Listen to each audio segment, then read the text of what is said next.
pengen pulang. Berarti terus? kan aku mesti ambil break kontrak. Kenapa break, Mbak? Ya aku harus pulang, Mbak Yun. Kenapa? Ada apa, saya? Pertama aku kan sama suamiku masih ngegantung statusnya. Terus harus dibicarakan benar-benar. Terus anakku kan harus pengen masuk pesantren juga, harus ada aku juga. Terus aku harus settle semua masalah anakku juga. Soalnya anakku yang perempuan sama laki itu udah kena mental karena kamu di depan aja, Mbak. gitu. Di depan aja. Oh, terus majikanmu ikut aku kan renew. Coba kamu udah bicara sama majikanmu belum? Sudah. Iya, kemarin kan aku udah bicara, Mem. Aku kalau misalkan boleh cuti, aku mau minta cuti tahun depan. Kalau enggak, aku mau minta break notice aja. Aku bilang gitu kan. Terus dia langsung ngamuk. Nggak boleh, kamu harus finish kontrak. Kamu itu nggak adil sama saya. Dia bilang gitu. Kenapa kamu ngelakuin saya seperti itu? Padahal saya baik sama kamu.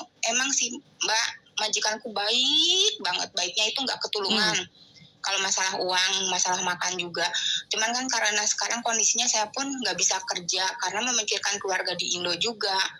Emang rencananya waktu finish kontrak itu kan saya mau pulang, tapi karena saya nggak punya bekal sama sekali karena habis dipotong utang ke majikanku, jadi aku lanjut kontrak. Tapi ternyata sekarang masalah di rumah aku nggak bisa didiemin lagi, harus cepat bertindak gitu intinya. Aku juga padahal udah tahu masalahnya. Aku sering cerita bahwa suamiku ya ada perempuan idaman lain gitulah, inilah segala macam. Terus aku pun udah ditalak lah apa-apa gitu kan. Udah tahu, cuman kan anak-anak aku itu benar-benar tersiksa karena kan dia harus jadi sebagai pembantu juga lah di rumah ngurusin mertua aku yang stroke juga gitu kan. Sampai sekarang aja anakku yang laki-laki juga yang kecil makannya juga terlantar gitu loh. Aku jadi pengen mastiin anak-anak aku juga safety juga di rumah gitu. Kalau masalah rumah tangga aku ya, kalau emang suamiku mau cerai ya udah, kalau mau lanjut ya oke gitu. Soalnya kan ini udah berlarut-larut juga, udah hampir mau 2 tahun lah gitu masalahnya. Kayak gitu. Terus majikanmu nggak ngasih izin? Ingat majikanku pernah ngomong kayak gini, kalau kamu mau notice ya aku nggak apa-apa kok, dia bilang gitu. Tapi 4 bulan sebelum kamu notice kamu bilang dulu supaya saya cari pembantu lagi karena cari pembantu susah. Oke, ya aku bilang gitu kan. Terus dia bilang kalau misalkan cuti ya sebulan sih oke, kata dia. Terus tapi tiket pulang pergi kamu beli sendiri karena kamu nggak punya annual leave, dia bilang gitu. Ya nggak apa-apa, aku bilang gitu waktu tanda tangan kontrak sama Mbak Yuni itu kan. Aku kan bilang dulu sama mbokku. Tapi ternyata sekarang beda lagi, dianya marah gitu. Dia bilang aku loh ngasih kamu baik-baik katanya gitu. Ya emang sih aku masih punya utang ke majikanku karena kan waktu 3 bulan kemarin kan anakku dioperasi karena kepalanya itu ada benturan terus pendarahan, harus dioperasi. Nah aku nggak punya BPJS kan. Nah bapaknya bilang nggak punya BPJS gimana ini biayanya 40 juta lah. Aku kan bingung, aku langsung ngomong ke majikanku. Ya majikanku tanpa babi bu, karena kan dari komitmen pertama aku jangan pinjem bank, kalau ada perlu pinjem ke aku, dia bilang gitu kan. Aku nggak punya utang bank gitu kan.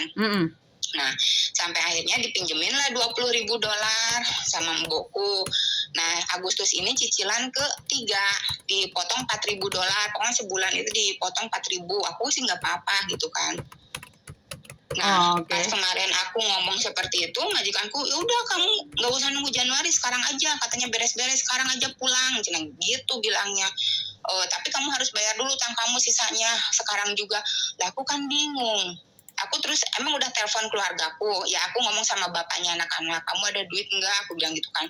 Kalau aku disuruh pulang, ya nanti dulu kamu telepon dulu agensi gimana harusnya. Kan perjanjiannya kamu utang kamu sampai kapan ya? Utangku sampai Oktober, November akhir, aku bilang itu udah beres. Nah makanya aku Januari pulang itu ya udah beres utang aku bilang gitu. Tapi majikanku ternyata ngomong kayak gitu.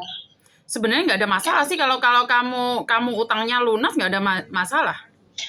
Lah iya makanya gitu loh Mbak. Aku bingungnya atau nanti akhir tahun ya sekitar Desember atau November aku bilang lagi ke Mbak. Ntar bilang lagi aja, ntar telepon aku. Ntar bilang lagi telepon aku. Mbak, aku kebetulan ada telepon masuk, ntar tak telepon lagi ya, Ma. Sorry ya. Iya siap. Oke, bye-bye.